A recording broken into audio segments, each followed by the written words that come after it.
25 апреля. Ветер. Вновь бегаю по городу.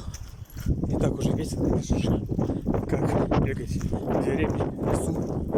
Но куда деваться? Сегодня двушечка.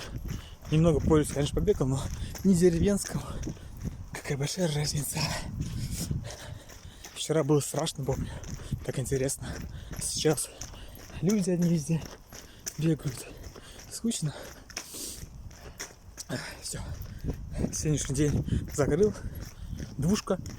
Потому что на трешку я лентяй. Нормально.